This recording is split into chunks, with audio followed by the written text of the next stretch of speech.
Pemirsa, Kabupaten Kendal menjadi percontohan program Indonesia Green Affordable Housing Program atau IGAHP yang menitik beratkan rumah ramah lingkungan. Dari program ini ditargetkan pembangunan 100 rumah yang diperuntukkan kepada warga dengan penghasilan rendah. Penandatanganan kerjasama penyaluran dana hibah pembiayaan rumah program IGAHP dilaksanakan di BPR Nusamba Cepiring Kendal. Selain Kendal, daerah lain yang juga mendapat bantuan hibah ini adalah Bekasi, Jawa Barat.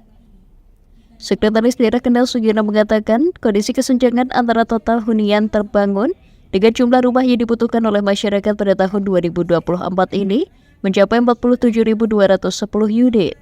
Salah satu program penanganan masalah ini melalui pembangunan rumah bersubsidi dikolaborasikan dengan penyaluran kredit pembiayaan rumah, fasilitas likuiditas pembiayaan perumahan.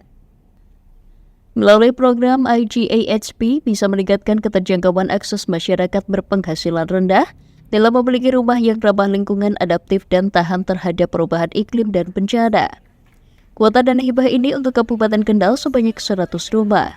900 jutaan karena di Indonesia hanya 2 tempat, yaitu di Kota Bekasi dan di Kabupaten Kendal. Tadi saya tanya kepada Pak Direktur Perumahan dari Kementerian PUPR kenapa Kendal dapat gitu. Alhamdulillah karena kita pada saat melayani kepengurusan perizinan untuk pembangunan perumahan yang ada di bank tanah itu kita dinilainya cepat, dalam waktu 2 minggu bisa selesai semua, kemudian koordinasinya juga bagus, kemudian insya Allah akan betul-betul pada masyarakat yang membutuhkan. Jadi IGAHP ini adalah program bantuan perumahan untuk masyarakat yang kata kuncinya satu adalah masyarakat berpenghasilan rendah (MPR). Kata kunci yang kedua adalah mau green housing. Green housing itu rumahnya itu desainnya itu sesuai dengan rumah hijau. Rumah hijau itu bukan rumah yang catnya hijau, bukan, tapi pakai kaidah-kaidah dari penghawaan itu nanti tidak usah pakai AC, pencahayaan juga nanti dari cahaya alami, kemudian antara luasan tanah dengan luasan rumah juga harus masih ada space, jumlah tanaman di sekitar rumah itu juga ditentukan dan sebagainya.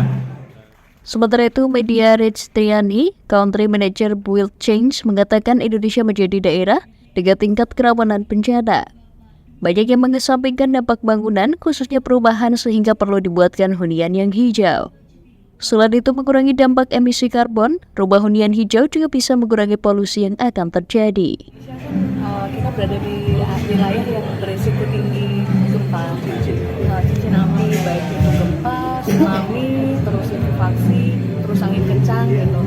Nah, itu salah satu panggilan pertama, dan seringkali setiap bencana atau gempa terjadi itu kerusakan terkonsentrasi di sektor perumahan. Jadi sebenarnya padahal secara regulasi dan pengawasan itu kita lebih kencangnya ke bangunan publik, kita sering terlewat sektor perumahan gitu.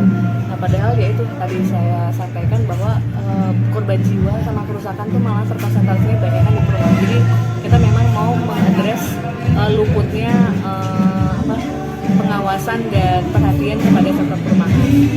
Yang kedua, di sisi adaptasi iklim, kita juga tahu pemanasan global, terus kemudian pemerintah kan punya target untuk menurunkan emisi karbon sekitar 28 juta karbon dioksida untuk sektor konstruksi ya, dan 93% itu bertumpu di rumah tangga. Penyaluran dana hibah yang dilakukan melalui BPR Nusamba Cepiring diharapkan bisa tepat sasaran bagi masyarakat yang membutuhkan. Selain itu, dana ini bisa dioptimalisasi bagi masyarakat berpenghasilan rendah yang membutuhkan. Dengan demikian, pembiayaan yang bersumber dari Build Change bisa memberikan kenyamanan dan keamanan karena berwawasan hijau dan tahan bencana. Dari Kendal, Wahyudi, Lingkar TV melaporkan.